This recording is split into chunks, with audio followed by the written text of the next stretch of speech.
For years, Dr. Travis Taylor was the steady voice of reason at Skinwalker Ranch. While others reacted to strange lights, impossible readings, and moments that defied explanation, he stayed calm, analytical, and grounded. He was brought in to make sense of the chaos. These scientists, audiences, trusted to translate fear into data. But now, things are tragic for Dr. Travis Taylor, at least according to growing rumors that refuse to fade. Quietly, without explanation, he appeared to step back. No clear goodbye, no firm denial, just distance. Whispers began circulating that what happened at the ranch didn't stay at the ranch, that the phenomena followed him home, disrupted his sleep, weighed on his mind. Some even claim he needed time away because something attached itself to him, not physically, but psychologically. Whether these claims are true or not, one thing is undeniable. The confident man viewers once knew seemed changed. Tonight, we're breaking down why people believe things are tragic for Dr. Travis Taylor now, and what Skinwalker Ranch may have taken from him long after the cameras stopped rolling. Subscribe because this story isn't about what he studied, it's about what may have started studying him back. Long before rumors of anything tragic began circulating,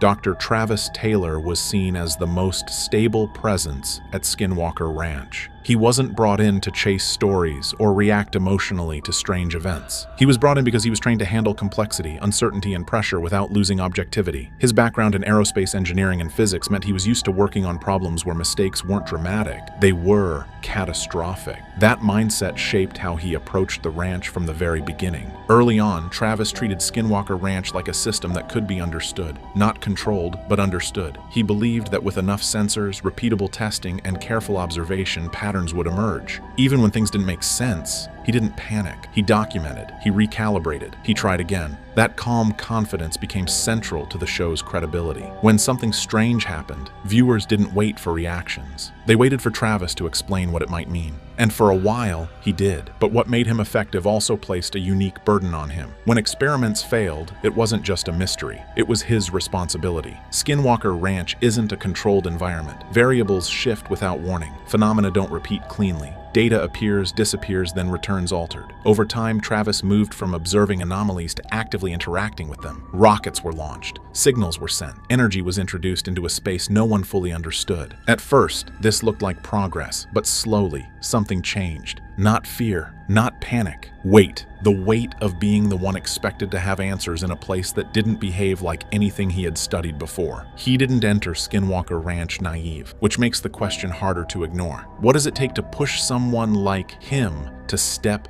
back at all? The moment things began to change for Dr. Travis Taylor wasn't marked by a single incident. It was marked by restraint. Viewers didn't see panic or fear. They saw something far more unsettling. Hesitation from a man who rarely hesitated. Early in the investigation, Travis leaned into anomalies. Strange readings were invitations to test further. Equipment failures were problems to solve. But as the seasons progressed, his approach shifted. He started slowing things down, repeating warnings about unknown consequences, emphasizing observation over interaction. These weren't creative decisions. They were behavioral ones. Fans picked up on it long before rumors existed. Comment sections filled with questions about why Travis seemed more serious, more guarded, why he often stopped experiments earlier than expected, why he repeatedly advised against pushing certain tests further. It wasn't exhaustion. It wasn't loss of interest. It was a change in how he perceived risk. His language changed too. Early explanations were confident and forward-looking. Later ones were cautious, filled with phrases like, "We don't fully understand," and "We need to be careful here." He began framing the ranch less like a mystery to solve, and more like a system that reacted unpredictably to interference. Body language reinforced it. He no longer rushed toward the data. He stood back, watching the environment itself. When readings spiked, his eyes went to the sky before the screens. When equipment failed, he didn't look surprised. He looked concerned. According to people familiar with the production, Travis began privately questioning whether repeated experimentation was escalating responses, not in a supernatural sense, but in a systemic one, like pushing on a structure that pushes back harder each each time. That realization doesn't come lightly to a scientist trained to test limits. This is where people now say things are tragic for Dr. Travis Taylor, because curiosity didn't disappear. It transformed into responsibility, and responsibility carries weight that excitement never does. When a scientist begins treating an experiment like something that might be watching back, the work changes, and so does the person doing it. That shift didn't make headlines, but it set the stage for everything that followed. One of the most disturbing rumors surrounding Dr. Travis Taylor isn't about what happened at Skinwalker Ranch. It's about what allegedly happened after he went home. According to people close to the situation, the phenomena didn't respect filming schedules or property lines, and that idea alone is what changed everything. Travis had always drawn a firm line between work and personal life. The ranch was the ranch. Home was home. But whispers began circulating that the separation stopped holding. Not dramatic hauntings or Hollywood horror. Something quieter and more unsettling. Sleep disruption. Sudden waking at the same hours night after night. Persistent feelings of being watched, even in familiar spaces. What troubled those around him wasn't fear, but consistency. The patterns mirrored things he had documented at the ranch. Repeated disturbances without clear triggers. Moments of heightened alert with no visible cause. The kind of experiences scientists hate because they resist measurement, yet refuse to go away. On camera, Travis remained professional, but off camera, according to insiders, he started limiting discussions about certain events. He avoided speculating. He deflected questions that pushed beyond data. This wasn't dismissal, it was containment. Friends noticed changes too. He became more guarded about his routines, more deliberate about where he spent time. Conversations drifted away from the ranch entirely, as if saying too much invited something unwanted back into focus. For a man who once openly analyzed every anomaly, silence became the new boundary. This is where the rumors took a darker turn. Some claim Travis believed that attention itself played a role, that observation, discussion, and experimentation might amplify effects rather than clarify them. Whether psychological or environmental, the conclusion was the same. Distance mattered, and that's why stepping back became necessary. Not because he had no answers, but because continuing to push may have carried consequences no data set could justify. To scientists, the most terrifying variable is one you can't isolate. If even part of this is true, then things truly are tragic for Dr. Travis Taylor now, because the cost of understanding may have followed him long after he tried to walk away. And once an experience reshapes how you sleep, think, and feel safe, there is no simple reset. By the time rumors of Travis Taylor stepping back began circulating publicly, the decision had likely already been made in private, and according to those familiar with the situation, it wasn't sudden, it was inevitable. Skinwalker Ranch had stopped being a controlled research environment, not because of any single event, but because of accumulation, repeated anomalies, escalating responses, patterns that didn't repeat cleanly but adapted. For a scientist,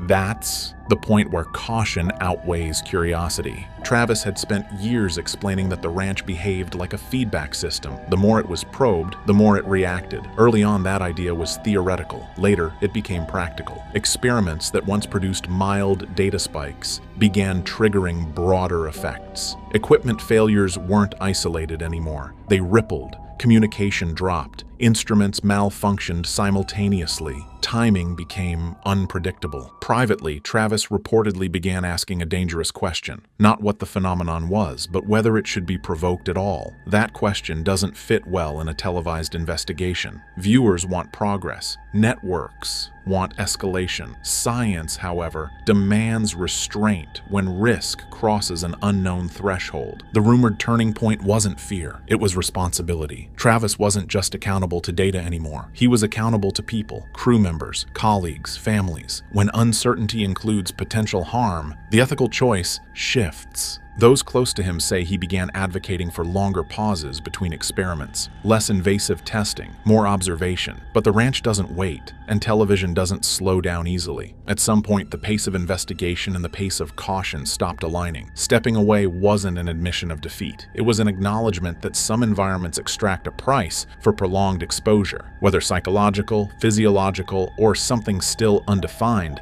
the toll was becoming impossible to ignore. This is why many now say things are tragic for Dr. Travis Taylor, not because he failed, but because he may have succeeded enough to realize when walking away was the only responsible move. And walking away from unanswered questions is often harder than facing them. One of the least discussed aspects of Skinwalker Ranch isn't the lights, the signals, or the unexplained readings. It's the psychological cost of prolonged uncertainty, and this is where many believe things became truly tragic for Dr. Travis Taylor. Scientists are trained to operate within frameworks. Hypotheses are tested, variables isolated, conclusions refined. Skinwalker Ranch refused to stay inside those boundaries. For Travis, that meant living in a constant state of unresolved tension. Not fear, but cognitive dissonance. Data that suggested intelligence without communication. Patterns without predictability, reactions without cause. Over time, that kind of environment wears down even the most disciplined mind. According to people close to him,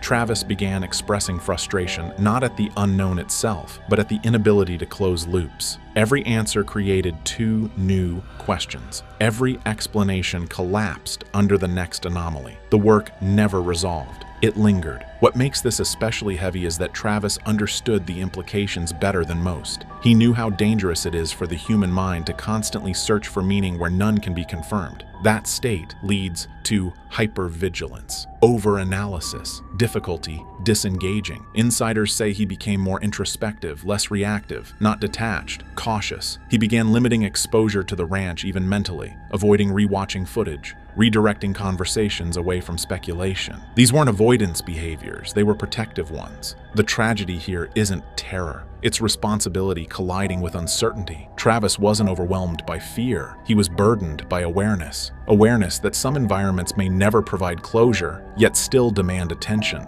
When a scientist realizes that continuous exposure may erode objectivity itself, stepping back becomes an act of preservation. But that doesn't erase the imprint. The questions don't stop forming just because you stop asking them out loud. This is why the idea that things are tragic for Dr. Travis Taylor now resonates with so many, not because he lost control, but because he gained a kind of understanding that makes peace harder to find. And some truths don't haunt you because they're frightening. They haunt you because they never let you finish the thought. By this point in the story, many viewers noticed a shift, not just in Dr. Travis Taylor's presence, but in how he carried himself. He was still articulate, still analytical, but there was a growing sense that he was conserving energy, choosing words carefully, choosing moments carefully. This is where rumors of him needing time away began to take shape. People close to the production have suggested that Travis didn't quit in a dramatic sense. Instead, he began creating distance in quiet, deliberate ways. Fewer late-night reviews of footage, less immersion in speculative discussion, more emphasis on boundaries, personal and professional. To outsiders, it looked like withdrawal. To those who understand high-pressure research environments, it looked like self-preservation. The idea that something followed him home is often repeated online. But what's more plausible and more tragic is that the effects of the work lingered. Not a creature, not an entity, but the mental residue of prolonged exposure to unresolved anomalies. Sleep disruption, heightened alertness, the feeling that your environment is no longer entirely predictable. Several fans have pointed out moments where Travis openly emphasized stepping away from speculation, grounding himself in routine, and focusing on family and normalcy. Those statements matter. They suggest someone actively re-anchoring themselves after spending years in a place where cause and effect often broke down. This is the part of the story that doesn't make headlines. No monster, no confrontation, just a man recognizing that continued exposure might cost more than it gives. For someone whose identity is built around curiosity and discovery, that realization cuts deep. If the ranch teaches anything, it's that not all dangers are external. Some are cumulative, invisible, slow, and when a scientist chooses distance over dominance, it isn't weakness, it's discipline. That's why many believe things are tragic for Dr. Travis Taylor now. Not because he was defeated, but because he had the clarity to walk away from something that refused to let go. And sometimes, leaving is the only way to keep yourself intact. What truly fueled the belief that things are tragic for Dr. Travis Taylor wasn't an announcement, it was the silence. In the world of television and public-facing science, silence is rarely accidental. When someone leaves on good terms, explanations usually follow. When rumors are false, they're often shut down quickly. In Travis's case, neither happened. Speculation spread fast. Claims that he had been haunted, that something at Skinwalker Ranch attached itself to him, that the phenomena followed him beyond the gates. While these ideas leaned toward the sensational, what made them linger was that they were never directly denied. Not confirmed, but not dismissed either. Those close to Travis describe him as deeply careful with language. He doesn't amplify rumors, but he also doesn't mock them. That restraint has only intensified public curiosity. When asked about lingering effects of the ranch, his responses tend to shift towards stress, responsibility, and the importance of knowing when to step back. He speaks about limits, not fear. That distinction matters. If nothing had changed, there would be no reason to avoid the topic. But avoidance suggests weight, and weight suggests consequence. Fans began revisiting old episodes, noticing moments where Travis looked genuinely unsettled, not theatrically but quietly. Long pauses, staring at data longer than necessary, choosing not to speculate on camera when others did. In hindsight, these moments feel less like confidence and more like restraint. The tragedy here isn't the rumors themselves, it's what they're built on. A visible shift in a man who once seemed untouched by the chaos around him. Silence became his boundary, distance became his defense. And when someone as analytical as Travis chooses silence, it's rarely because there's nothing to say. It's because saying it might cost too much, professionally, personally, or psychologically. Whether the rumors are exaggerated or not almost becomes secondary. What matters is that something at Skinwalker Ranch changed how he engages with the unknown, and that change was never reversed. Sometimes the most unsettling confirmation isn't a statement, it's what someone chooses not to explain. As Skinwalker Ranch continued without him, another layer of the tragedy began to take shape. New experiments, new reactions, new theories. Yet for many longtime viewers, something felt missing. The calm filter Travis once provided, the ability to absorb chaos without feeding it, was gone. And that absence made his departure feel heavier over time. For Dr. Travis Taylor, stepping away didn't mean the work ended. It meant he carried the understanding with him while others continued digging. That creates a unique burden. When you know enough to question the value of continued exposure, watching others press forward can feel isolating. You're no longer part of the search, but you're also not free from its implications. People close to him have hinted that this was the hardest part. Not fear, not regret, but separation. Separation from colleagues, from unfinished questions, and from a place that had reshaped how he understood reality itself. Skinwalker Ranch wasn't just a location. It was a prolonged confrontation with uncertainty. Walking away meant accepting that some answers may never come, and that seeking them might do more harm than good. That acceptance isn't easy for a scientist. Curiosity is instinctive. Stepping back feels like betrayal of the work, of the audience, of your own nature. Yet Travis chose restraint over obsession. That decision alone speaks volumes. The tragedy deepens when you realize that restraint often goes unseen. Viewers celebrate discovery, not withdrawal. They applaud breakthroughs, not boundaries. But sometimes the most responsible act is knowing when continuing the experiment risks contaminating the experimenter. Travis didn't leave loudly. He didn't dramatize his distance. He let the work continue without him. And in doing so, he accepted a quieter role, one where understanding comes at the cost of participation. That's the kind of loss that doesn't trend, but it's the kind that stays with you long after the noise fades. When people say things are tragic for Dr. Travis Taylor now, they often imagine a dramatic ending, a final encounter, a terrifying moment, or a clear-cut explanation.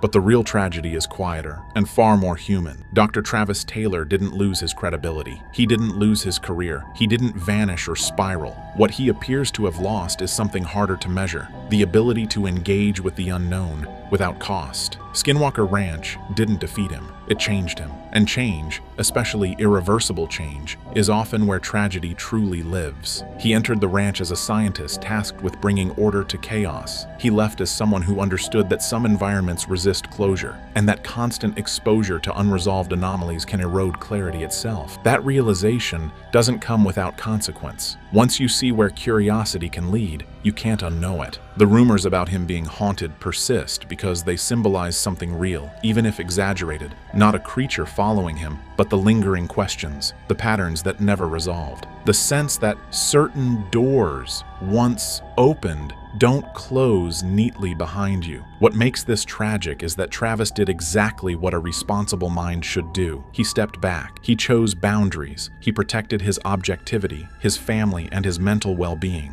But in doing so, he had to leave behind a role that defined him in the public eye, the man who could stand calmly in the middle of the impossible. And that's the cost few talk about. Walking away doesn't mean you escape the experience. It means you carry it quietly, without the outlet of exploration or explanation. So when people say things are tragic for Dr. Travis Taylor now, it isn't because he failed. It's because he learned enough to know when continuing would cost him something he couldn't afford to lose. And sometimes, the heaviest consequences of the unknown aren't what you encounter.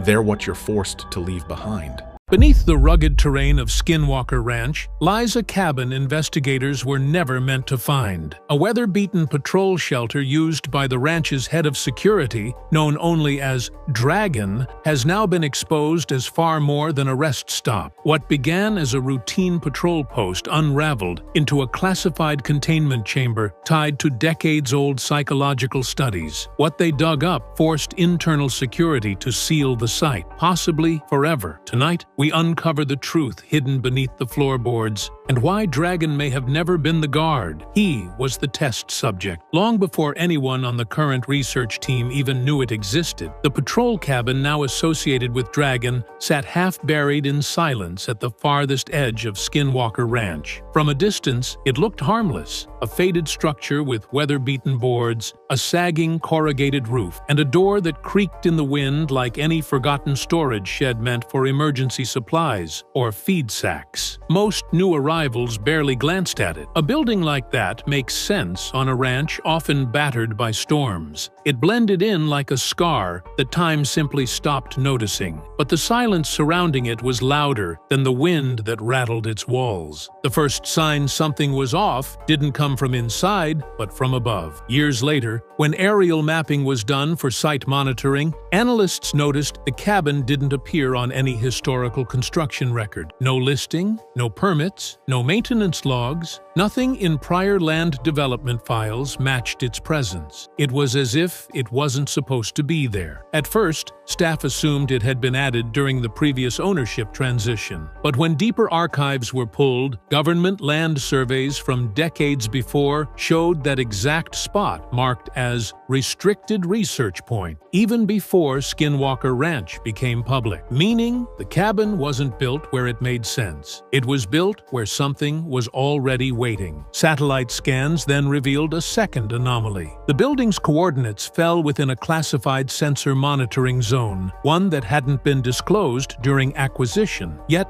no external power lines connected to it, no communications relay, nothing that explained why the site was flagged. Internal employees later admitted they ignored it at first because some locations on the ranch are better left undocumented. But that changed the day Dragon was assigned there, not to protect what was inside, but to unknowingly interact with it. Because someone, somewhere, already knew that the cabin was never meant to serve people. It was meant to study them. When investigators finally entered the cabin with full structural clearance, their first observation was confusion. Ranch buildings are typically assembled with utility in mind: straight beams, salvaged lumber, visible nails, basic insulation. This cabin followed none of those conventions. The interior dimensions measured nearly 3 feet larger than the external foundation, an impossibility without intentionally engineered manipulation. Nails were embedded in spiral configurations rather than linear framing,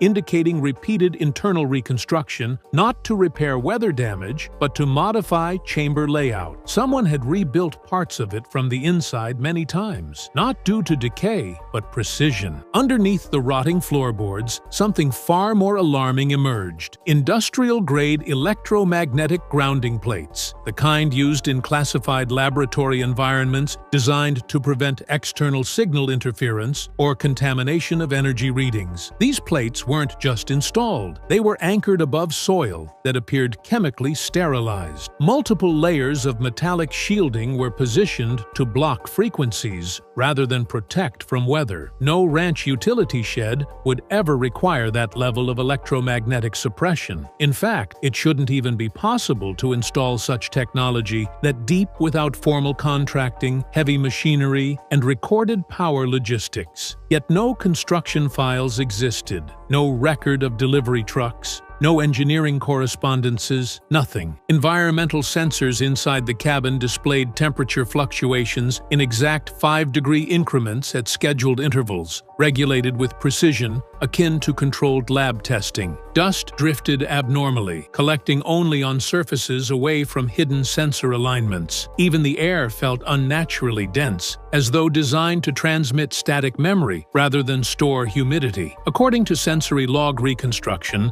the space behaved less like shelter and more like an active test chamber tuned to interact with living cognitive presence. When the engineering blueprints surfaced through partial digital recovery, the reality became undeniable. The cabin was not built to protect staff from ranch phenomena. It was built to maintain sustained exposure to it. A passive observation box, manipulated to seem harmless, yet designed like a waiting trap with layered influence circuitry embedded into every board and beam. The real question wasn't how it was built without anyone noticing. It was who approved constructing a psychological exposure chamber disguised as a ranch shack. Dragon officially joined the security division, believing his role was standard: monitoring restricted zones, tracking perimeter breaches, deterring trespassers. On paper, his assignment seemed logical. In reality, he had been marked for this role years earlier. Data reconstruction from decrypted research archives revealed that his employment file overlapped with psychological compatibility assessments from a retired Cold War behavioral project. Traits flagged as ideal for long-term exposure testing: emotional restraint, high observational focus, strict adherence to routine, minimal reactive behavior, were identical to what his recruitment form highlighted as professional strengths. This match was not accidental. He fit a pre-established test subject profile. Internal logs recovered beneath the cabin listed those traits under a column labeled Subject Stability Threshold, Phase 3, Qualification. His name never appeared in full. Instead, his initials were cross-referenced next to coded reference strings, suggesting he was evaluated long before he stepped onto the property. What he believed was a standard security screening actually mirrored historical psychological trial formatting from classified personnel conditioning program. Investigators reviewing this alignment stated that he was not hired because he was well suited for security. He was placed because he was suited for influence induction.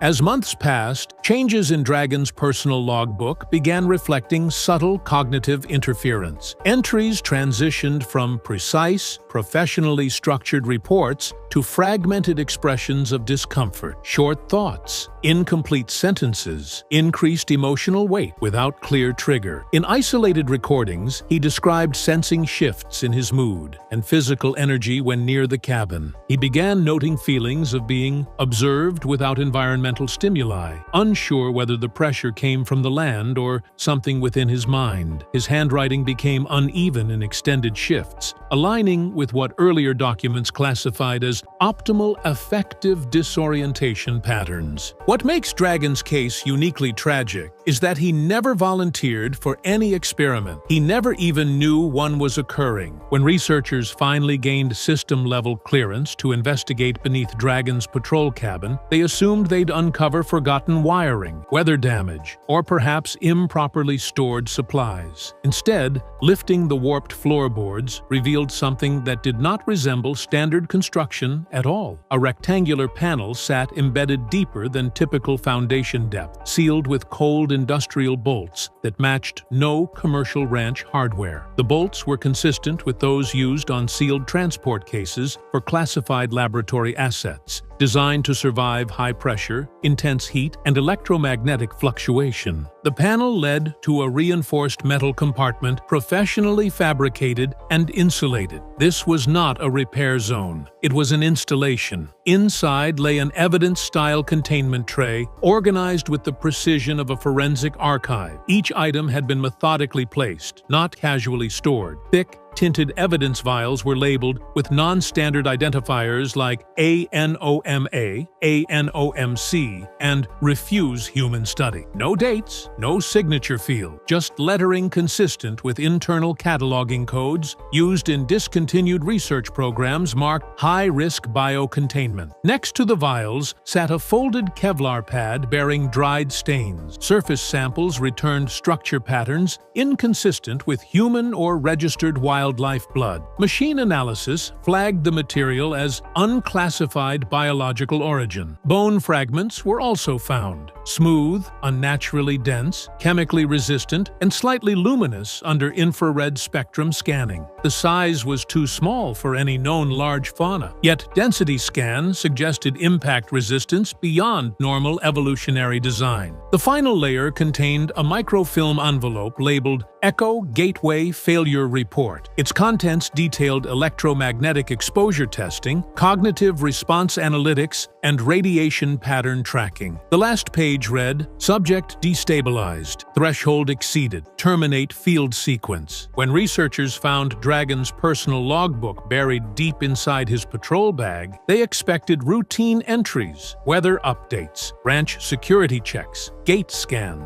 What they uncovered instead was the slow unraveling of a man who believed he was simply guarding property, unaware he was the one being studied. Early pages appeared normal, neat handwriting, precise notes on trail status, and motion sensor activation times. But midway through the journal, the tone shifted. Sentences grew shorter, words broke apart, handwriting slanted unevenly as if written with a shaking hand. And then, the timestamps began contradicting themselves. Several entries repeated the exact same minute, but described different emotional states each time. One line read, 0317, felt normal. The next, 0317, pressure behind eyes, like something pushing thoughts into place. Some timestamps were marked days into the future, others looping backwards, mirroring what was later discovered in the compromised security footage. It was as if time inside Dragon's memory didn't follow the outside world. More disturbing were the margin notes. They looked like medical-style observations, written in smaller, more controlled script, as if someone else had added them later. But forensic analysis confirmed it was Dragon's handwriting, only written while his brain was under intense stress. The notes referenced forced cognitive shifting, emotional override, recall disruption patterns. At first, investigators thought he was documenting symptoms. Later, they realized he was mirroring language found in the microfilm experiments beneath the cabin. One passage stopped the review team cold. Something watches from inside the walls, not with eyes. It waits for me to react before it does. I dream of walking away, but wake up standing in the doorway. The breakthrough came when analysts overlaid Dragon's emotional peaks, recorded in his logbook, with electrical and energy fluctuation reports from devices installed unknowingly inside the cabin wall. What the team discovered still causes silence whenever it's mentioned in internal briefing. Each time Dragon documented a spike in stress, confusion, or sudden emotional collapse, the structural monitoring systems registered sharp electromagnetic surges at the exact same timestamp, down to the second. This meant the environment was not only reacting to him, it appeared to be tracking his mental state in real time. Archived data from the recovered files showed layout diagrams of the cabin labeled Anchor Zone, Cognitive Trigger Line, and Exposure Conduit. These were not ordinary structural markers. They matched terms used during classified Cold War field research involving prolonged isolation and interaction with non-standard environmental stimuli. The cabin, according to these blueprints, wasn't intended to protect him. It was built to encourage contact with an unseen influence. Further review found audio interference synchronized with Dragon's log entries. In recordings captured during his patrols, low-frequency pulses appeared intermittently whenever he expressed heightened fear in writing. Special sound analysis revealed nearly inaudible human-like resonance waves layered beneath the low hum. When separated digitally, these pulses formed rhythm patterns resembling neural response triggers used in cognitive field tests. That meant whatever was affecting him wasn't random. It was behaving as though it was responding.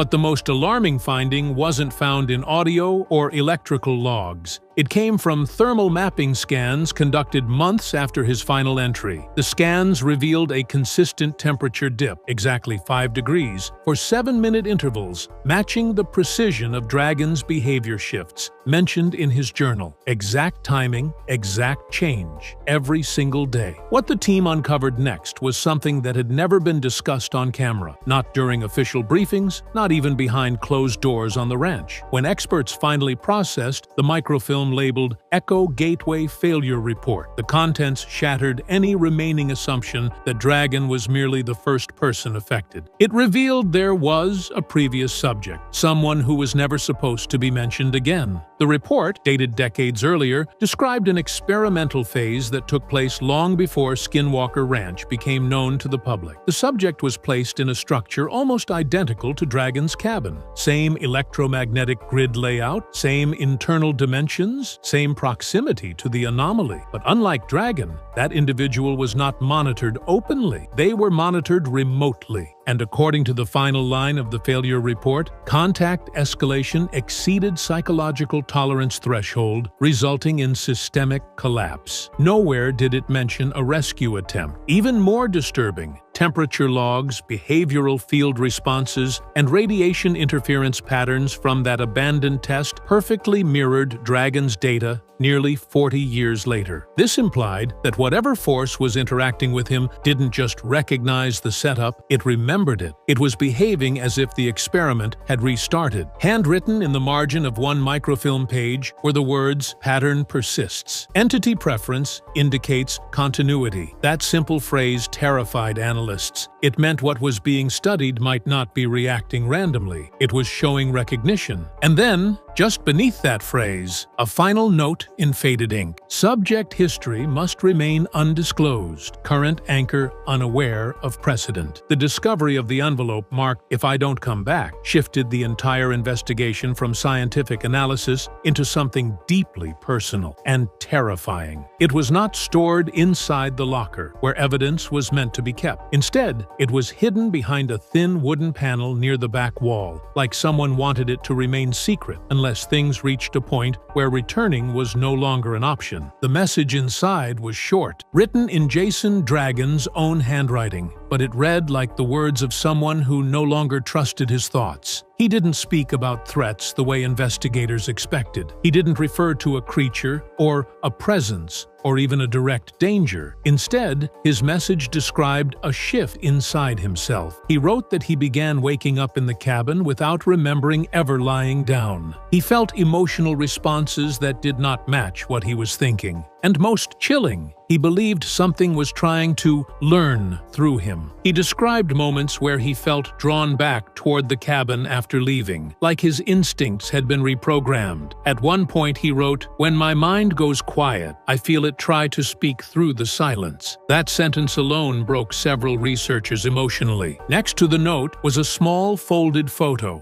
It showed Dragon standing outside the cabin during normal patrol, appearing calm and focused. But what was handwritten on the back made experts question whether the person in the picture was even the same man who wrote the letter. The words read, "This is me," before the cabin noticed. The note ended with one final warning, left like a desperate instruction. Do not enter alone. The cabin does not forget who it watches. The final breakthrough came not from letters or hidden compartments, but from the last working camera pointed at the patrol cabin. At first glance, the recordings appeared normal. Quiet nights, still wind, empty ground. But just days before Dragon stopped showing up to work, the footage began displaying anomalies that experts still cannot explain. Time didn't move forward or backward. It began replaying itself differently. A minute of footage would play, then rewind, then repeat. But each time, tiny changes appeared. A rock that had been on one side of the frame would shift inches, even feet, without any visible movement. Tree branches bent at angles differing between loops. In one sequence, the cabin appeared wider than before, and then narrower in the next loop, despite never physically changing. The strangest clip showed a metal toolbox near the entrance, a toolbox that, according to team logs, was not placed there until 3 days after the timestamp on the recording. It was labeled as reverse time footage, reality recorded from the future. When researchers slowed the footage frame by frame, they noticed faint flashes along the screen edges, not camera glare, not insects, and not weather interference. The shapes matched the symbols found in the microfilm labeled Echo Gateway Failure Report, almost like whatever this was, it was trying to communicate. Soon after, things escalated. In one recording, the shadow of the camera pole began to fade until it disappeared altogether, even though the real pole was still standing outside. Then the entire image turned black. No error codes, no static, no signal loss, just silence. Over the next 24 hours, every camera facing the cabin stopped working the same way. Not because the devices broke, because something stopped allowing them to see. The decision was made to seal the cabin permanently. Dragon avoided interviews. The team locked the evidence, and Skinwalker Ranch quietly marked the area as restricted. Just minutes ago, information surfaced about a private mansion connected to Brandon Fugel, a place rarely discussed and never meant to be examined this closely. What began as a routine walkthrough quickly shifted when investigators encountered areas that were never listed, rooms that didn't appear on any plans, and evidence that raised immediate concern. Within moments, access was restricted and recordings were halted. Tonight, we break down what was reportedly found, why it was quietly buried, and what it could mean moving forward. Subscribe now, because stories like this don't stay hidden for long, and once you see what was uncovered, you will understand why. The mansion tied to Brandon Fugel has always existed in a strange gray area. Publicly, it's described as nothing more than a private residence, another symbol of wealth and success. But those familiar with the property have long suggested that description barely scratches the surface. Unlike most high-end homes, this mansion was designed with layers of separation. Certain wings are isolated from the rest of the structure. Corridors subtly narrow, ceilings shift in height, and materials change in ways that feel deliberate rather than aesthetic. What immediately stands out is how little visual documentation exists. No detailed interior tours, no consistent floor plans. Even real estate records offer only broad outlines, lacking the specifics normally required for a property of this scale. People who have been inside describe a sense that the building wasn't designed to impress guests. It was designed to control movement. Sightlines are limited. Corners feel intentional. Sound behaves oddly in certain hallways, carrying farther than expected in some places and dying completely in others. More unsettling is the timeline. Portions of the mansion appear newer than official construction dates suggest, while other sections seem far older than they should be. Renovations were reportedly carried out in phases, often without public permits, creating internal spaces that don't align with original blueprints. This alone raises questions, but it's the purpose behind these alterations that matters most. Homes are built for living. Facilities are built for function, and this mansion leans heavily toward the latter. Those who reviewed partial layouts noticed entire sections labeled only with internal codes. No names, no descriptions. Rooms without window. Storage areas without visible access points. Even stairwells that appear to lead somewhere but abruptly end behind sealed walls. These aren't accidents, they're choices. And choices like this usually reflect something being protected, studied, or kept out of sight. By the time investigators stepped inside, it was already clear this was not just a residence. It was an environment designed to limit what could be seen, where people could go, and how much they could understand at once. And that realization set the tone for everything that followed. Because if the mansion itself was built to hide something, the real question becomes simple and unsettling. What required this much secrecy in the first place? Entry into the mansion was originally approved under routine circumstances. The visit was framed as controlled, limited, and procedural, with clear boundaries established before anyone stepped inside. Specific rooms were cleared, specific paths were outlined, and specific areas were marked as off-limits, with no expectation that those restrictions would be challenged. At first, everything followed that plan. Doors opened where they were supposed to. Lighting activated normally. Movement was calm, measured, and uneventful. Then, something shifted. Without warning, access systems behaved differently than expected. A secured door responded to credentials that should not have worked. Interior lighting activated in a corridor that was not listed on the access itinerary. According to those present, the change wasn't dramatic at first. It was subtle. A pause, a glance exchanged, the quiet realization that they were standing somewhere they had not been authorized to be. What made this moment disturbing wasn't just the mistake, it was the absence of alarms. No alerts triggered, no automated lockdown followed. Instead, the system allowed continued movement, almost as if the deviation had been anticipated. Those inside later described the feeling as being guided rather than lost, led forward by the structure itself. Hallways narrowed, sound softened. The atmosphere grew noticeably heavier the deeper they went. Attempts to verify location through internal maps failed. Digital layouts no longer matched physical space. What should have been a short connector hallway extended far longer than expected, ending at a door none of the personnel recognized. This door lacked standard labeling, no warnings, no identifiers, just a reinforced surface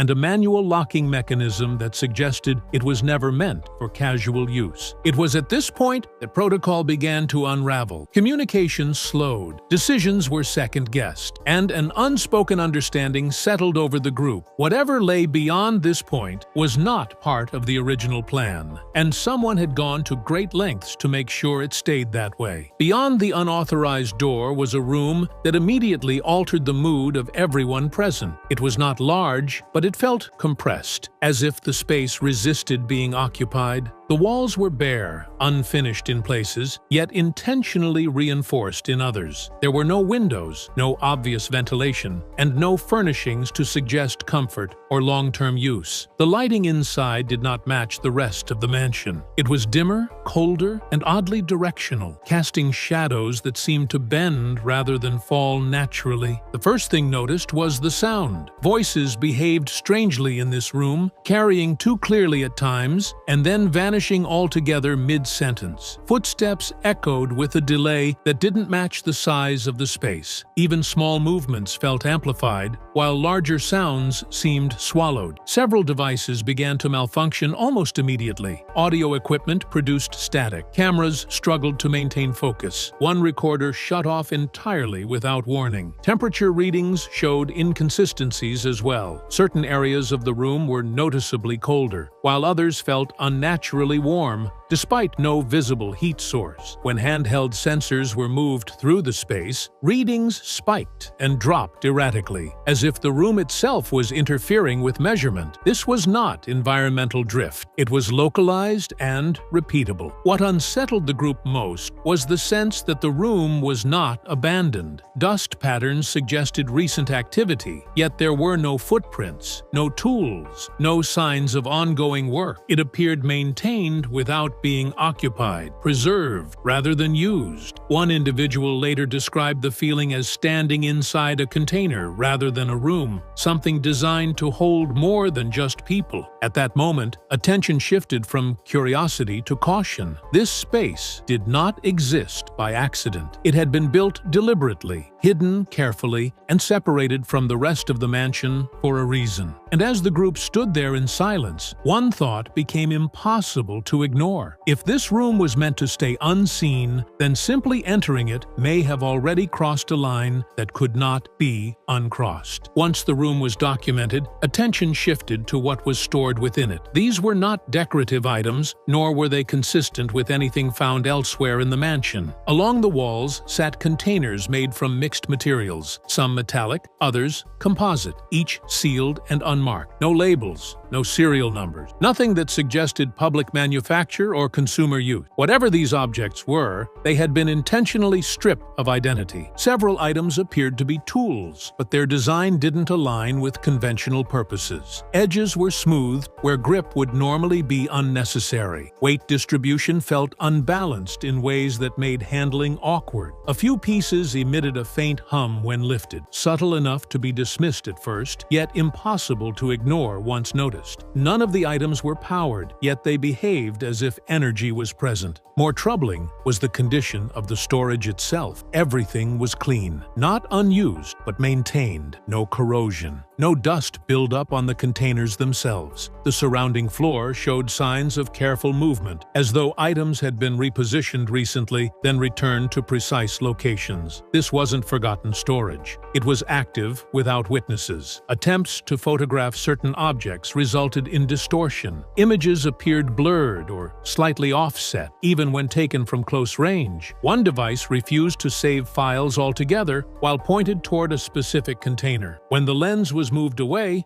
normal function returned. That behavior was repeated more than once. At this stage, the assumption that these were harmless materials collapsed. These objects served a purpose, and that purpose required privacy. They weren't trophies. They weren't collected curiosities. They were part of a process. And standing in that room, surrounded by items that resisted documentation, one conclusion became unavoidable. Whatever was happening inside this mansion was not meant to be explained. It was meant to continue uninterrupted. Once attention turned to documentation, the atmosphere inside the mansion shifted again. Cameras that had been operating without issue began to malfunction. One by one, recording devices stopped capturing usable data. Some powered down unexpectedly. Others continued running, but produced files that were either corrupted or completely empty when reviewed. At first, this was treated as technical failure. That explanation did not hold for long. Audio logs were the first to disappear. Timestamps remained, but the sound itself was gone, replaced by low static or silence. Video files showed brief moments of clarity before degrading into distortion. In several cases, recordings ended seconds before something came into frame, as if cut intentionally. No one recalled pressing stop. No commands were given. The footage simply ended. Shortly after, instructions were issued. Documentation was to pause. Certain areas were no longer to be filmed at all. Devices already used inside the restricted sections were collected and set aside, supposedly for review. Those devices were never returned in their original condition. Memory cards were wiped. Internal logs were missing. Even metadata had been altered in ways that suggested deliberate removal rather than system error. What stood out most was how quickly this response occurred. There was no confusion, no debate, no attempt to troubleshoot on site. The decision to restrict footage came immediately, as though the possibility had already been anticipated. Those present understood the message without it being stated directly. Whatever had been captured was not meant to exist outside that building. Later, when partial material surfaced, it was heavily edited. Transitions were abrupt. Key moments were absent. Context was removed. What remained felt sanitized, stripped of the very details that would explain why recording had been halted in the first place. At that point, it became clear that the most disturbing discovery was not a room or an object, but the reaction itself. You do not erase evidence unless it threatens something, and once footage is taken away, the story no longer belongs to those who witnessed it. As details from the mansion were quietly contained, attention turned to something harder to dismiss. The structure, the restrictions, and the response did not exist in isolation. Similar elements had appeared before, at locations connected to Brandon Fugel, each time following the same trajectory. Initial curiosity, limited access, anomalies that resisted explanation, then silence. Architectural features overlapped in troubling ways, reinforced interior spaces, inconsistent layouts, rooms excluded from public records. At each site, witnesses described a shift in tone once certain thresholds were crossed, as if permission itself had layers. Even the language used afterward remained consistent. Nothing unusual, no threat, no reason for concern. Statements that explained nothing while closing every door. What made this connection unsettling was repetition. One unusual property can be dismissed as coincidence. Two can be argued as bad luck. But multiple locations sharing the same design philosophy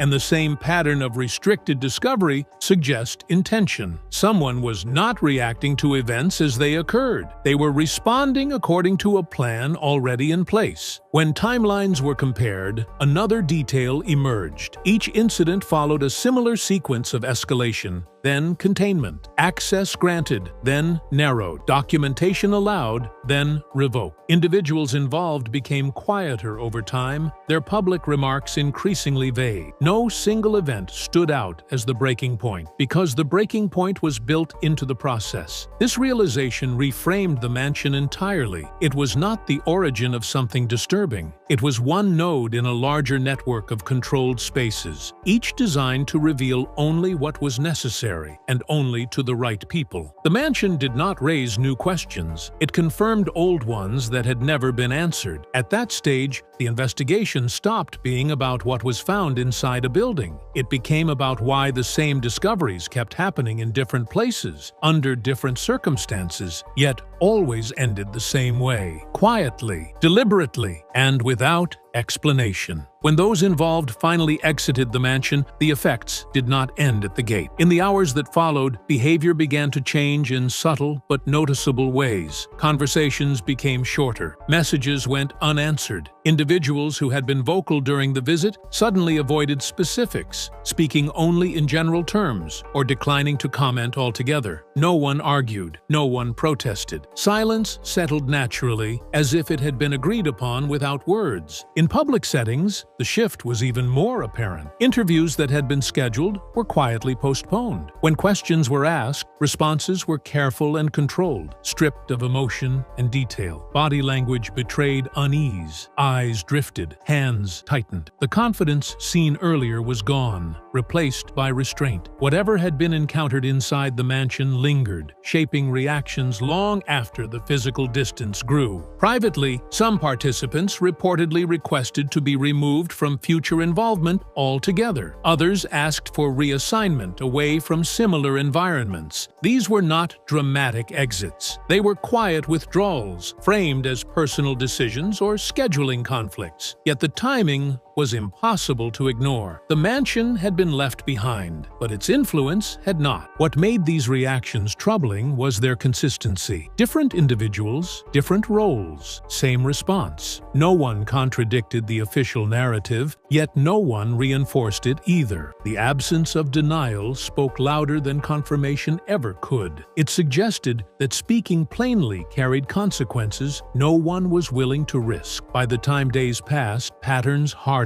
Phones stayed silent. Statements stayed vague. No follow-ups came. The event was treated as concluded, yet no one acted relieved. The absence of closure became its own answer, hinting that what was seen could not be undone, ever. In the days that followed, the absence of explanation became impossible to ignore. No official statement clarified what had happened inside the mansion. No denial was issued. No confirmation was offered. Instead, there was a careful redirection of attention, a subtle shift away from specifics and toward broader, less threatening topics. Questions were acknowledged without being answered. The event was neither acknowledged nor disputed. It simply faded from public discussion. This type of response is rarely accidental. When something is harmless, it is dismissed openly. When something is misunderstood, it is explained. Silence, on the other hand, is reserved for situations where explanation creates more risk than secrecy. Addressing the discovery directly would have required acknowledging inconsistencies, missing footage, and restricted access, details that raise more questions than they resolve. What stood out most was how coordinated the silence appeared. Different voices, different platforms, same outcome. No leaks, no contradictions, no attempt to control the narrative aggressively, just a collective decision to let it dissolve. That restraint suggested confidence, not confusion, as if those responsible knew that time alone would bury the issue more effectively than confrontation ever could. Behind closed doors, conversations reportedly continued, but none reached the public. The absence of even vague reassurance hinted that reassurance was not possible. Any explanation would have required admitting that something unexpected had been encountered, something that could not be neatly categorized or safely discussed. So instead, the story was allowed to remain unfinished. This refusal to address the discovery directly did not calm suspicion, it intensified it. Silence created space for interpretation, and that space grew larger with every unanswered question. The lack of closure became the most revealing detail of all. Because when those in control choose not to speak, it is often because the truth does not belong to them alone, and once spoken, it cannot be contained again. When the mansion finally fell quiet, the most important detail was not what had been found, but what followed. The absence of explanation, the removal of evidence, and the coordinated silence all pointed toward a single conclusion.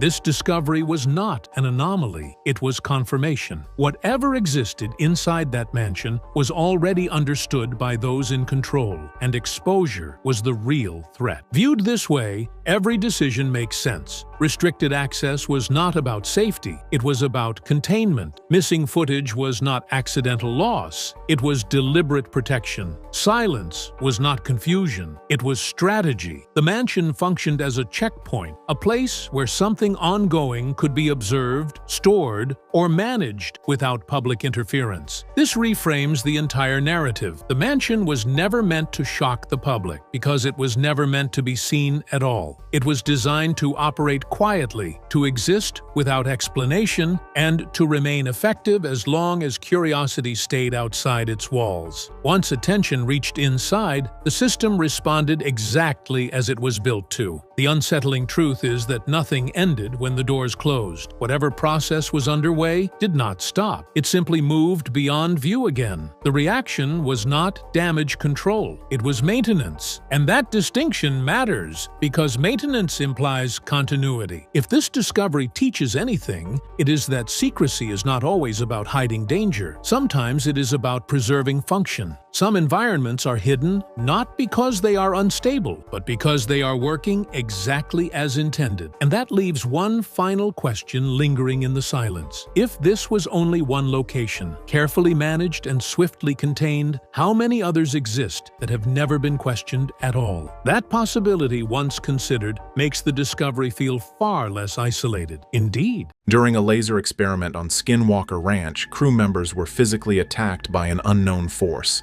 Dr. Travis Taylor was thrown backward. Eric Bard collapsed with radiation exposure. Multiple injuries required hospitalization. Medical records confirmed the damage. The footage captured it all. Subscribe for the full investigation into what attacked Brandon Fugel's team. The investigation that would result in the most violent incident in Skinwalker Ranch history began with what seemed like a straightforward scientific experiment designed by Dr. Travis Taylor to test a controversial hypothesis about the anomaly zone above the property. For months, the team had documented strange phenomena occurring in the airspace directly above the mesa. Unexplained radar returns, GPS failures, and electromagnetic disturbances that defied conventional explanation. Travis theorized that whatever caused these anomalies might be responsive to specific frequencies of electromagnetic radiation, particularly high-powered laser emissions in the infrared spectrum. Brandon Fugel approved a significant budget expenditure to acquire military-grade laser equipment capable of projecting concentrated beams into the anomaly zone at precise frequencies Travis had calculated based on previous sensor data. The experiment was ambitious and potentially groundbreaking.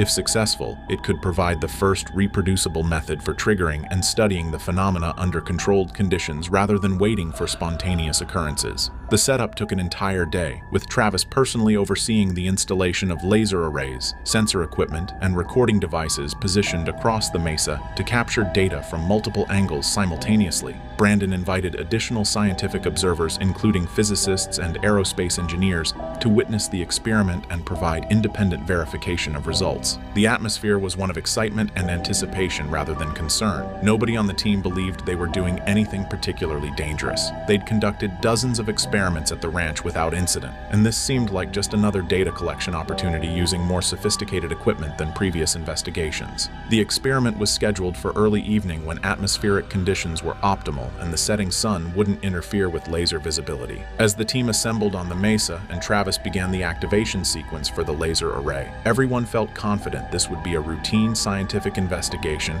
that might yield interesting data. Within minutes, that confidence would be shattered as something responded to their laser emissions with immediate and violent hostility. The footage from that evening shows the exact moment when scientific curiosity crossed a boundary into genuine danger, triggering a response from whatever intelligence or phenomenon exists at Skinwalker Ranch that proved it could and would defend itself against perceived threats with physical force. Dr. Travis Taylor was operating the primary laser control station, making fine adjustments to beam frequency and intensity while monitoring real-time sensor feedback displayed on multiple laptop screens arrayed before him. The footage shows Travis focused intently on his work, calling out technical observations to the team about electromagnetic readings that were beginning to spike in ways consistent with his theoretical predictions. For approximately 8 minutes, the experiment proceeded exactly as planned. The lasers were projecting into the anomaly zone, sensors were collecting data, and cameras were recording everything from multiple angles for later analysis. Then something changed. Travis noticed a sudden surge in electromagnetic readings that exceeded anything the equipment was designed to measure, causing several sensors to overload and shut down automatically. He reached for the laser controls to reduce power output,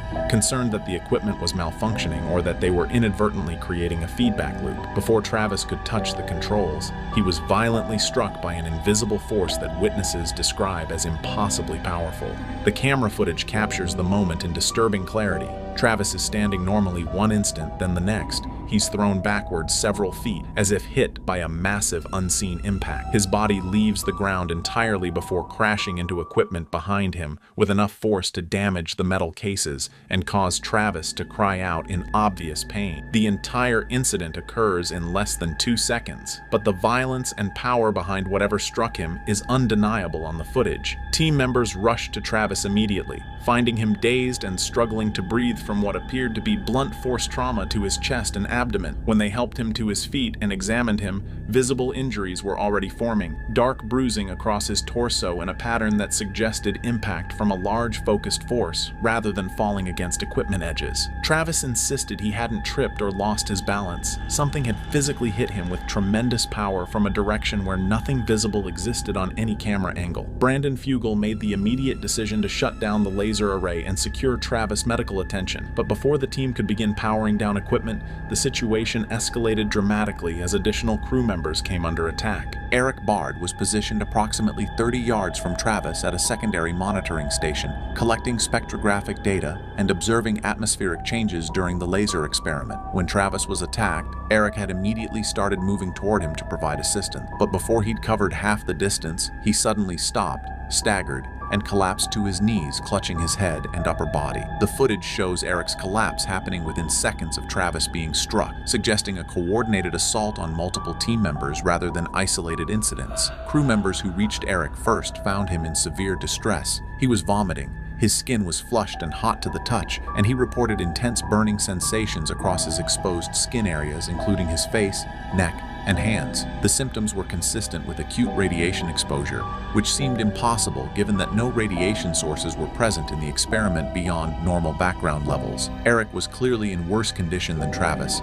unable to stand without support and exhibiting signs of shock, including rapid heartbeat, shallow breathing, and disorientation about where he was and what had happened. Brandon ordered immediate evacuation and called for emergency medical response, recognizing this had escalated beyond anything the team's first aid training could handle. While waiting for paramedics, team members noticed something disturbing. Eric's exposed skin areas were developing visible burns that appeared to be progressing in real time, starting as redness but darkening to second-degree burn appearance within minutes. Medical equipment the team had on site for monitoring crew health during investigations revealed elevated radiation readings on Eric's body and clothing that exceeded safe exposure limits. This was medically impossible. Radiation doesn't spontaneously appear on a person without a source, and there were no radioactive materials anywhere near the experiment site. When paramedics arrived and transported Eric to the hospital, emergency room physicians were baffled by his presentation. The burns, radiation readings, and systemic symptoms were consistent with significant radiation exposure,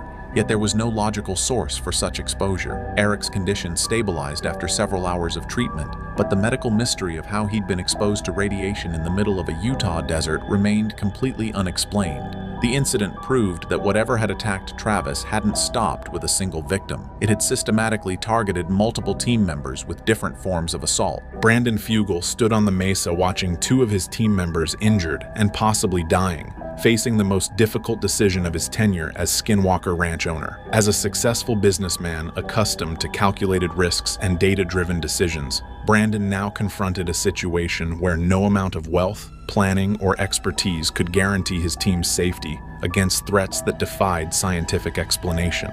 His first instinct was immediate evacuation, get everyone off the mesa, shut down all experiments, and regroup once injuries were assessed and medical professionals provided guidance. But the scientist part of Brandon recognized they were documenting something unprecedented. Whatever had attacked Travis and Eric had responded to their experiment in ways that proved intelligence, awareness, and capability for physical interaction with humans. This was exactly the kind of breakthrough evidence the ranch had been seeking for decades, and abandoning the investigation meant potentially losing data that could never be replicated. The ethical calculation was brutal. Continue collecting data while people were being injured, or prioritize immediate safety over scientific discovery. Brandon made calls to medical consultants describing Eric's symptoms, seeking guidance on whether they were dealing with a medical emergency requiring immediate hospital transport or something that could be managed on-site while securing equipment and data. The responses were alarming. Radiation exposure severe enough to cause visible burns and systemic symptoms required immediate professional medical intervention and potentially weeks of monitoring for delayed effects,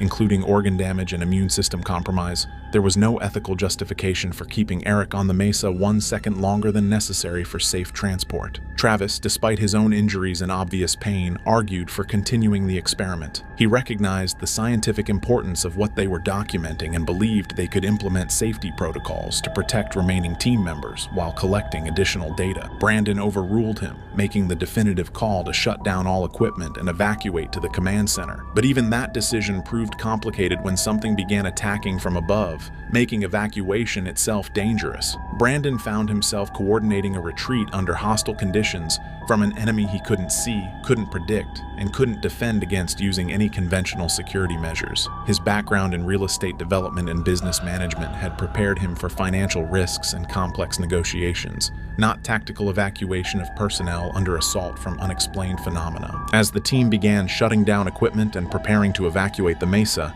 the attacks escalated in a way that suggested whatever they'd provoked was determined to prevent them from leaving, or perhaps to punish them for the laser experiment. Multiple crew members reported feeling impacts from above, not gentle touches or subjective sensations, but forceful strikes that knocked equipment from their hands and caused them to stumble or fall. The camera footage captures several incidents where objects and people appear to be struck by invisible forces from the empty sky above. One particularly dramatic sequence shows a heavy metal equipment case being lifted off the ground and thrown laterally across the mesa, traveling at least 15 feet before crashing down and breaking open. No wind, no visible force, just the case suddenly airborne and violently displaced. Physics alone made this impossible. The case weighed over 40 pounds and would require significant force applied at precise angles to achieve the trajectory captured on video. Crew members scrambled to secure equipment and themselves as the aerial assault continued. Sound equipment recorded bizarre audio during this period, deep rumbling sounds that seemed to come from directly overhead despite clear skies, high-pitched whining noises that hurt team members' ears and couldn't be isolated to any equipment source, and what several people described as a rhythmic pulsing that they felt physically in their chests, like standing near massive subwoofers at a concert. The coordinated nature of the attack suggested intelligence. Different crew members were being targeted with different types of assault simultaneously, as if something was observing their positions and choosing appropriate methods to harass or injure each person. Brandon's security personnel attempted to provide protection, but were helpless against threats they couldn't see or predict. One security officer was struck hard enough to knock his radio from his belt,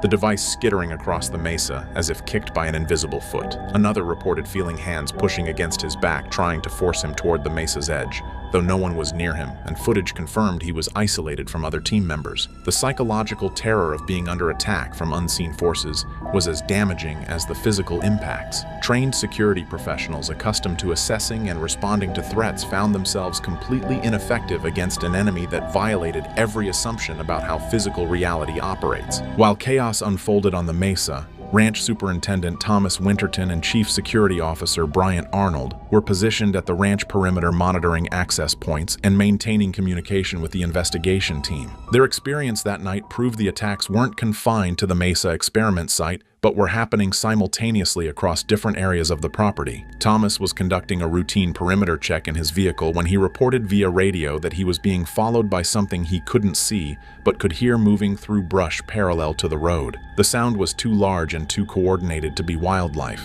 and it maintained pace with his vehicle even as he accelerated. When Thomas stopped to investigate with spotlights, he saw nothing But the moment he turned off his vehicle's lights, he heard what he described as footsteps approaching his position from multiple directions simultaneously, as if he was being surrounded. His radio transmission to Bryant captured genuine fear in his voice as he requested immediate backup. Bryant responded in his security vehicle but experienced catastrophic equipment failure en route. His radio cut out mid-transmission. His vehicle's electrical system began malfunctioning with lights flickering and engine sputtering, and his GPS navigation showed his location as somewhere over 100 miles away. Despite being on ranch property he'd driven countless times, the equipment failures left Bryant stranded and unable to reach Thomas or communicate with the command center. Both men were effectively isolated in darkness on a property where something was demonstrating hostile intent toward the investigation team. The most terrifying aspect of their experience was the physical attacks they endured while separated and vulnerable. Thomas reported being shoved hard enough to stumble while standing outside his vehicle trying to restart his radio. He felt distinct pressure against his chest and shoulders, as if invisible hands were pushing him. And when he retreated into his vehicle and turned on interior lights, he discovered fresh scratches on his arms that were bleeding and stinging. Bryant had similar experiences. Objects in his vehicle were knocked from their positions. His rearview mirror was violently twisted sideways, and he felt repeated impacts against the vehicle's exterior as if something was striking the doors and hood with considerable force. The radio eventually came back online with Bryant and Thomas both reporting to Brandon that they were under attack and requesting permission to evacuate the property entirely. The physical evidence from the Skinwalker Ranch attacks provided undeniable proof that something had caused genuine harm to multiple team members, documented through medical records that would stand up to legal and scientific scrutiny. Eric Bard's hospital evaluation revealed radiation exposure levels that triggered mandatory reporting to federal authorities who monitor such incidents for public safety and national security purposes. His radiation readings measured at levels consistent with proximity to industrial radioactive sources or medical radiation equipment, yet no such sources existed anywhere near the ranch during the experiment. The burns on Eric's skin were classified as second-degree thermal and radiation burns,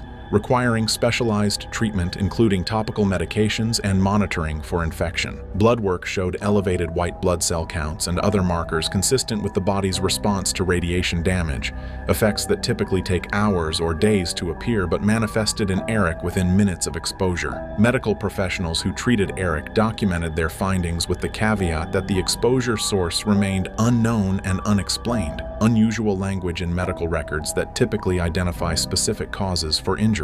Travis Taylor's injuries were equally well documented, though different in nature. X-rays revealed soft tissue trauma across his chest and abdomen consistent with blunt force impact from a large object striking him with significant velocity. The bruising patterns were photographed and measured, showing an impact zone approximately 12 inches in diameter, centered on his sternum and spreading across his ribs. Sports medicine specialists consulted about the injuries compared them to impacts seen in football players hit by tackles or martial artists struck during full contact sparring, the kind of damage that requires substantial force delivered by something solid.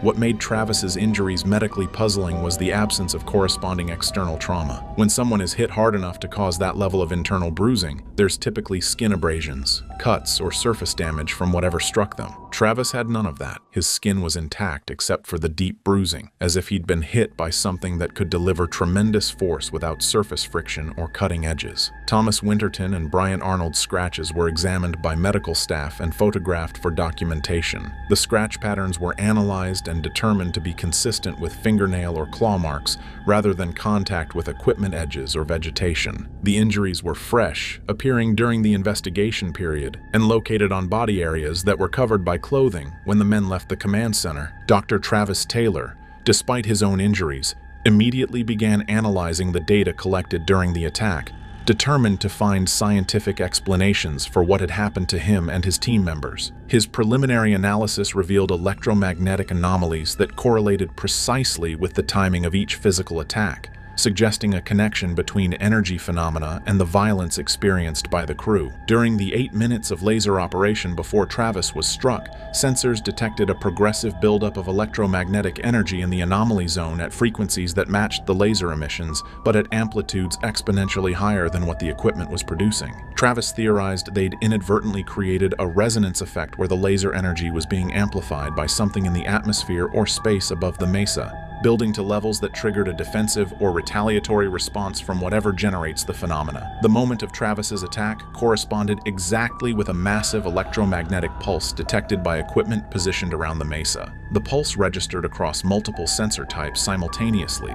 Magnetometers, RF spectrum analyzers, and electric field detectors all recorded spikes that exceeded their measurement capabilities by orders of magnitude. The pulse originated from a point in the anomaly zone directly above where Travis was standing and propagated outward in a focused beam rather than radiating equally in all directions. This directional characteristic suggested intentional targeting rather than random energy discharge. Eric Bard's radiation exposure remained the most scientifically puzzling aspect because radiation detectors positioned around the mesa showed no elevated readings in the environment, only on Eric's body and clothing after his collapse. Travis hypothesized that Eric had been exposed to a highly localized and brief burst of radiation, intense enough to cause damage, but short-lived enough to dissipate before environmental sensors could detect it.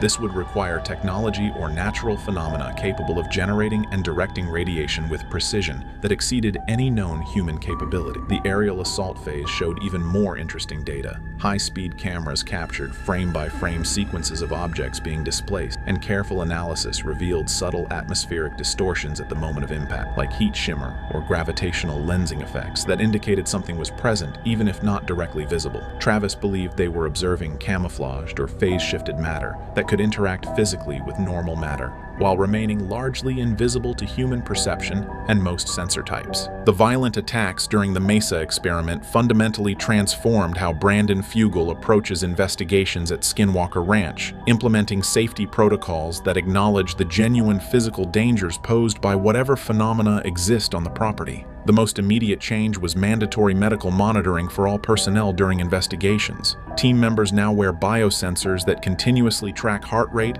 blood pressure, body temperature, and radiation exposure, with real-time data transmitted to medical personnel stationed at the command center who can order immediate evacuation if dangerous physiological changes are detected. Brandon invested in a mobile medical unit permanently stationed at the ranch, equipped with emergency treatment capabilities and staffed by paramedics trained in radiation exposure response, trauma care, and psychological crisis intervention. The unit includes equipment to measure and document radiation levels on individuals, allowing immediate assessment of exposure risks. All investigation plans now undergo safety review by an independent committee including physicians, radiation safety experts, and security professionals who assess potential risks and recommend protective measures before experiments are approved. High-risk investigations require written, informed consent from all participants acknowledging specific dangers and agreeing they understand experiments might trigger hostile responses from unknown phenomena. Brandon also implemented tactical withdrawal protocols, predetermined evacuation routes,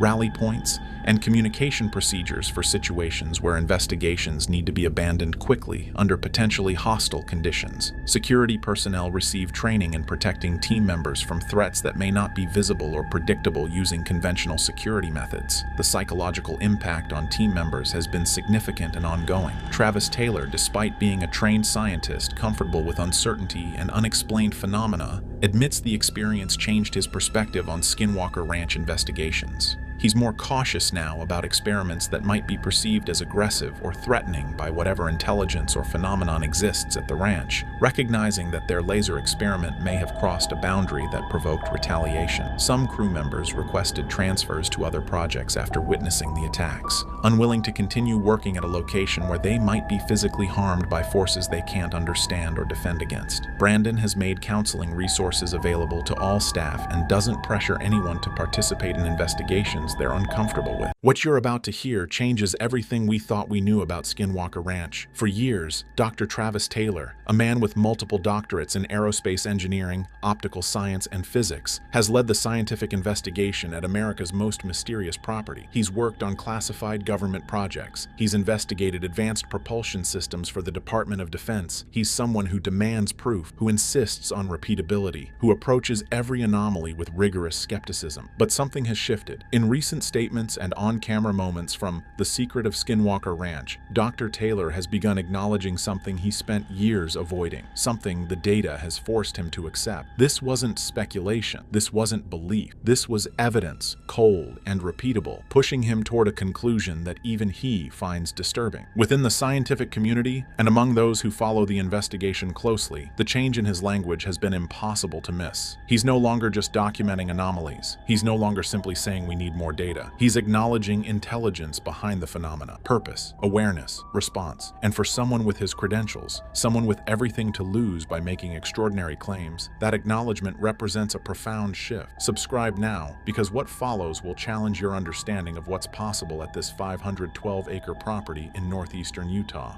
Let's establish exactly who Dr. Travis Taylor is, because without understanding his background, you can't fully appreciate the significance of what he's now saying. This isn't a paranormal enthusiast who finally found evidence for his beliefs. This isn't someone with a pre-existing agenda looking for validation. This is a scientist whose entire career has been built on skepticism and evidence-based analysis. Dr. Taylor holds a doctorate in optical science and engineering from the University of Alabama. He holds another doctorate in aerospace systems engineering. He has a master's degree in physics, another in astronomy, and another in mechanical and aerospace engineering. He's worked on advanced propulsion systems. He's contributed to missile defense programs. He's been involved in classified projects that required the highest security clearances. When History Channel brought him to Skinwalker Ranch, they needed someone who would push back against wild theories, someone who would demand scientific rigor, someone who would protect the integrity of the investigation even if it made for less dramatic television. And that's exactly what he did for years. He questioned everything. He insisted on controlled experiments. He looked for mundane explanations first: equipment malfunction, environmental factors, human error. He installed sophisticated monitoring equipment across the ranch, spectrum analyzers to detect electromagnetic frequencies, radiation detectors to measure energy signatures, high-speed cameras to capture phenomena too fast for the human eye, GPS sensors to track spatial anomalies. He approached every strange occurrence with the same skepticism he would apply to any scientific investigation. Watch the early seasons and you'll see him constantly pumping the brakes on speculation, suggesting conventional explanations, insisting on more data before drawing conclusions. So when someone like Travis Taylor, someone with everything to lose by making claims he can't back up, begins speaking more openly about encountering phenomena that challenge our understanding of physics, you have to ask yourself what exactly forced his hand. What data became so overwhelming that continuing to deny it would be intellectually dishonest? What patterns emerged that even the ultimate skeptic had to acknowledge? In the early seasons of The Secret of Skinwalker Ranch, strange things happened, but they were isolated incidents, individual anomalies that, taken one at a time, could be explained away or filed under needs more investigation. A UAP sighting here, an electromagnetic spike there, equipment failure, unusual radiation readings. Each incident by itself had possible explanations. But science isn't about individual events. It's about patterns. It's about seeing the same thing happen multiple times under controlled conditions. It's about ruling out coincidence and finding genuine correlations. And that's when things at Skinwalker Ranch got disturbing, because the team began documenting recurring anomalies that weren't just random weirdness. UAP sightings weren't random. They appeared in specific locations at predictable intervals. They showed up during certain types of experiments. They manifested in response to specific stimuli. Electromagnetic field spikes correlated with GPS failures. Not sometimes, consistently. When they detected unusual EMF readings, their GPS systems would show impossible coordinates, positions that placed them hundreds of feet from where they were actually standing. Radiation bursts occurred in conjunction with visual phenomena. They'd see something unusual in the sky, and simultaneously their radiation detectors would spike. Equipment didn't just fail randomly. It failed when they were investigating specific areas of the ranch. Certain locations triggered consistent patterns of malfunction. Cameras would shut off, batteries would drain, electronics would reset. What started as unexplained events became repeatable phenomena. Data points aligned across time, location, and experimental conditions. The phenomena weren't just happening to them, they were happening in response to their investigations. When you drill in a certain area, radiation spikes. Every time. When you launch rockets towards certain coordinates, UAPs appear. When you use certain frequencies, equipment malfunctions, specific, predictable, repeatable patterns. Dr. Taylor couldn't ignore ignore the correlation. When you see the same pattern emerge over and over, when you can predict outcomes based on inputs, when the relationship between action and response becomes statistically significant, you're no longer looking at coincidence. You're looking at a system with rules, a system that responds predictably to specific inputs, and that realization changed everything. There comes a moment in every scientific investigation when the data becomes undeniable, when you've exhausted every rational explanation, tested every mundane hypothesis, ruled out every conventional possibility. For Dr. Taylor and his team, that moment came during experiments where the readings exceeded not just their expectations but safe thresholds. They measured radiation levels that should not exist in that environment, not slightly elevated readings that might be explained by natural sources, massive spikes that had no conventional source, electromagnetic frequencies that don't match any known transmission, commercial, military, or natural, GPS coordinates shifting by hundreds of feet, while equipment remained completely stationary, energy signatures that violated our understanding of how physics should work in that space. Watch his reactions in recent seasons, the pauses before he speaks, the careful choice of words, the moments where he stops mid-sentence, processing what he's seeing, searching for a conventional explanation, and coming up empty. He doesn't say this is impossible. He says this shouldn't be happening. He doesn't say this violates the laws of physics. He says this is inconsistent with our current understanding. These distinctions matter. They're the words of a scientist who's seeing something that challenges conventional knowledge but who isn't ready to completely abandon the scientific framework, because what they were measuring shouldn't coexist. You can't have those radiation signatures without a source. You can't have those electromagnetic patterns without generation equipment. You can't have GPS anomalies of that magnitude without massive gravitational interference or sophisticated jamming. And yet there they were, documented, repeatable, undeniable, captured by multiple independent sensor systems. This wasn't one sensor giving a bad reading. They were seeing correlated anomalies across multiple sensor types. When the radiation spiked, the EMF detectors also showed unusual readings. When the GPS failed, they also saw visual phenomena, multiple independent systems detecting something at the same time. At this point, Skinwalker Ranch stopped behaving like a piece of land with unusual properties. It started behaving like a system with inputs and outputs, a system that responded to their actions, a system that seemed to follow rules, even if those rules didn't match anything in conventional physics, a system that, terrifyingly, seemed to be aware of what they were doing and responding to it. And this is where everything changes. In recent statements, Dr. Travis Taylor has made a fundamental shift in how he discusses the phenomena at Skinwalker Ranch. It's subtle. If you're not paying close attention, you might miss it. But for those who've followed his journey, it's seismic. He no longer treats the phenomena as random environmental anomalies. He's not discussing unusual geological formations or atmospheric conditions. He no longer frames them as unexplained natural occurrences that science will eventually understand. Instead, Dr. Taylor now openly acknowledges that what they're dealing with exhibits signs of intelligence. Not consciousness necessarily, not sentience in the way we usually think about it, but intelligence, purpose, awareness, response. He talks about the phenomena responding to their experiments, not just happening during experiments, responding, as if whatever they're dealing with is aware of what they're doing and choosing how to react. He discusses patterns of behavior that suggest awareness, not just patterns in data, but patterns of behavior. That word choice is crucial. Rocks don't behave, energy doesn't behave, physical phenomena don't behave. Things with awareness, things with intelligence, things that can make choices, those things behave. He references reactions that appear deliberate, purposeful, as if whatever they're studying is trying to achieve specific outcomes. This is a massive departure from early seasons where every strange occurrence was met with, "We need more data," or "There must be a natural explanation." Now the data is the explanation, the patterns they've documented, the responses they've measured, the behaviors they've observed. That's what's explaining everything else. And if there's intelligence behind these phenomena, that means something is aware of their presence. Something knows they're there. Something is watching them investigate. And intelligence implies intent. If something is intelligent, if it's making choices about how to respond to their investigations, then it has reasons for those choices. It has purposes. It has goals, which means everything that's happened at Skinwalker Ranch might not be random. The equipment failures, the phenomena that appear and disappear, the patterns of activity they've documented, all of it might be intentional. But why here? Why this specific 512-acre property in northeastern Utah? The answer might lie in the geography itself. Skinwalker Ranch sits in a basin surrounded by mesas. Beneath the surface, ground-penetrating radar has revealed massive underground structures, cavities, tunnels, possibly even chambers that shouldn't exist in that geological formation. The ranch sits on what appears to be a unique convergence point, magnetic anomalies that don't match expected patterns, unusual mineral deposits that create natural waveguides for electromagnetic energy, geological features that might act as natural resonators or amplifiers, creating specific electromagnetic or gravitational properties. But here's what's truly unsettling. Similar phenomena have been reported at other locations around the world, other basins, other areas with unusual geology, other places with magnetic anomalies, but they're weaker, less consistent, less intense. Other sites show UAP activity, strange electromagnetic readings, but Skinwalker Ranch is different in both degree and kind. The concentration of activity is unprecedented. At other locations, you might see one type of phenomenon. At Skinwalker Ranch, you see all of it. UAPs, radiation spikes, electromagnetic anomalies, GPS failures, equipment malfunctions, physical effects on people and animals, all happening in the same location, sometimes simultaneously. The repeatability is disturbing. They can design experiments and predict with disturbing accuracy what's going to happen. It's as if Skinwalker Ranch isn't just a location where strange things happen. It's a hub, a focal point, a nexus. If other locations with similar phenomena are like small towns, Skinwalker Ranch is like a major metropolitan area. And that raises the most dangerous question yet. A hub for what? What kind of activity? What kind of intelligence? Serving what purpose? But investigating Skinwalker Ranch isn't just intellectually challenging, it's dangerous. Over the course of the investigation, team members have reported physical effects that can't be dismissed as coincidence. Burns with no apparent source, actual radiation burns that appear suddenly, sudden illness after exposure to certain areas, disorientation severe enough to require medical attention. Dr. Taylor himself has experienced health issues during investigations, headaches that appear suddenly when in certain areas, feelings of pressure or disorientation, physical symptoms that correlate with specific experimental activities. Other team members have been hospitalized. Some have developed symptoms that medical professionals struggle to explain, conditions that don't match known illnesses or injuries. And Dr. Taylor now openly acknowledges what he once downplayed. There are real safety concerns at Skinwalker Ranch. He talks about implementing new protocols, formal procedures for limiting exposure to certain areas, requirements for protective equipment, rules about how long team members can work in specific zones, mandatory medical monitoring. Because here's the terrifying implication. If the phenomena exhibit intelligence, and if that intelligence has demonstrated the ability to affect physical matter and biological systems, then studying it too closely might not just reveal answers, it might provoke a response. What happens when observation itself becomes a trigger? When your very presence, your equipment, your experiments provoke responses that can harm you. So why is Dr. Travis Taylor speaking more openly now? After years of careful language and measured responses, why this shift? The answer is simple. The evidence left no room for silence. When the data becomes overwhelming, when the patterns become undeniable, when the phenomena become too consistent to ignore, continuing to deflect becomes intellectually dishonest. Dr. Taylor has always balanced two competing forces: the scientific responsibility to report what you observe and the fear of being misinterpreted or sensationalized. For years, he erred on the side of caution. Better to say nothing than to say something that might be misunderstood. But there comes a point where staying silent does more harm than speaking up,